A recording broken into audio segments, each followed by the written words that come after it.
Boa tarde, pessoal. Vamos começar aqui então o nosso quarto conteúdo, que é a parte de classificação das plantas invasoras.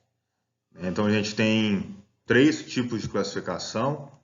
Vamos começar aqui com a classificação quanto ao ciclo. Então a gente tem as plantas anuais, bianuais e perenes. As anuais são aquelas plantas que germinam, desenvolvem, florescem, produzem semente e morrem dentro de um ano. Então, um exemplo que a gente tem é o caruru da mancha, né? Os carurus, as famílias das amarantáceas aí. A bianual é diferente de bianual. Bianual é quando eu tenho um ciclo em 2 anos. E bianual é quando eu tenho 2 ciclos em um ano. Então, as bianuais são plantas que têm o ciclo completo, se dá em 2 anos. Né? No primeiro ano vegetam e o segundo ano elas vão reproduzir, que é o caso do rubim, como vocês estão vendo aí. Marroio, muita gente conhece como marroio também. Nas plantas perenes, a gente tem vários tipos delas, né? A gente tem as simples e as complexas. As simples, elas se reproduzem por semente, a guanchuma ou a cuscuta, dessas que estão aqui em cima no slide de vocês aqui. A guanchuma à esquerda e a cuscuta é uma planta parasita que está aqui representada no mouse. As plantas complexas, elas vão ter órgãos subterrâneos superficiais, né? A reprodução geralmente vai ser principalmente vegetativa, predominantemente vegetativa. Então aqui no caso é a grama seda. Então depois a gente vai ter das perenes rizomatosas, que são aquelas que produzem rizoma, né, que é o caso do capim maçambará, que está aqui do lado. As estoloníferas, que vão produzir estolões, como é o caso do capim angola, que está aqui. As tuberosas vão ser as reproduzidas por tubérculos, que é a tiririca que está atrás aqui da minha foto. E as lenhosas, que são a sapeixe. De todas essas perenes aí, é somente as perenes lenhosas que não são reproduzidas vegetativamente. Tanto a tiririca, né, tanto as tuberosas, as estoloníferas, as rizomatosas, elas vão ser propagada por algum tipo de propágulo vegetativo, alguma substância, alguma parte vegetativa que está no subsolo. A segunda classificação é a classificação das plantas invasoras quanto ao hábito de crescimento. Hábito de crescimento. Então a gente tem as plantas herbáceas, que são de porte baixo, como é o joate capote, a arbustiva, que tem ramificação desde a base, como é o caso aqui da mamona, então o joate capote está aqui.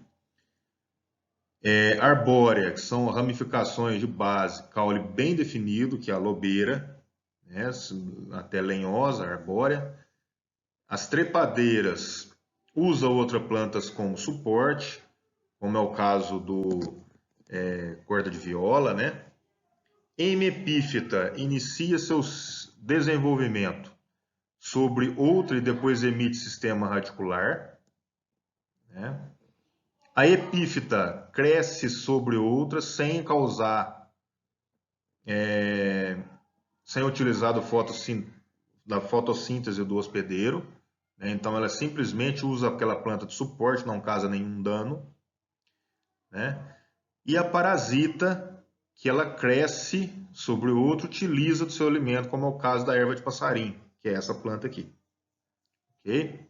A diferença principal da hemipífita com a epífita é que a epífita não hospeda o hospedeiro. E a hemipífita, ela vai de um certo tempo e depois ela passa a hospedar, estrangular o hospedeiro. E a última classificação é a classificação das plantas invasoras quanto ao habitat. Então, essa classificação ela é muito interessante porque ela mostra para a gente algum tipo de indica algum tipo de ambiente, né? A partir da hora que a planta ela tem uma preferência por algum lugar, ela acaba mostrando para a gente aquilo que aquele lugar tem de especial.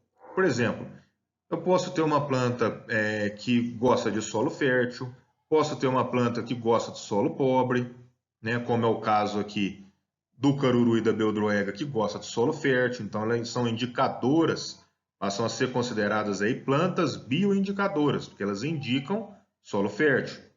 A guanchuma, por outro lado, elas preferem solo pobre, então elas vão mostrar para a gente um solo pobre, compactado, né?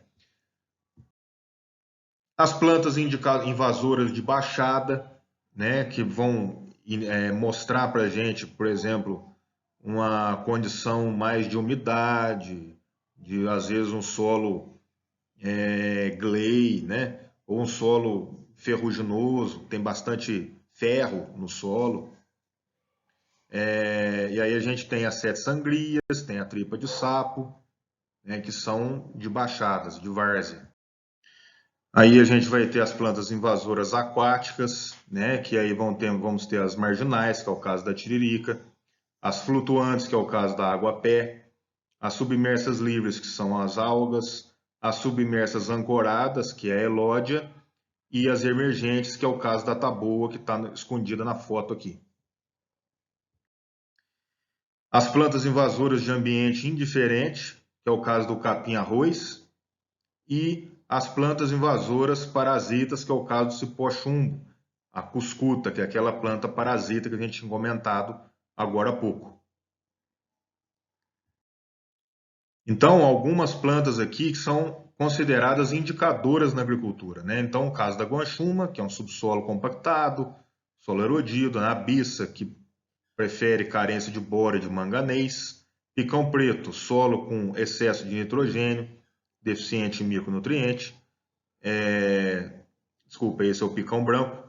O picão preto indica solos de média fertilidade, solos pouco remexido, muito remexido e desequilibrado. E aí a gente tem várias outras aí, ó. E aí a gente tem, em condições normais, né? O capim margoso aparece em lavouras abandonadas ou em pastagem nas manchas úmidas, onde a água foi estagnada após as chuvas. Isso é lógico, né? Em condições normais. Agora, com essa resistência ao glifosato, o capim amargoso tem tomado conta de todos os lugares aí, né? Mas era uma planta originária, principalmente típica, mas desses tipos de lugares, até pelo próprio controle que era fácil com o uso do glifosato antes de se tornar resistente.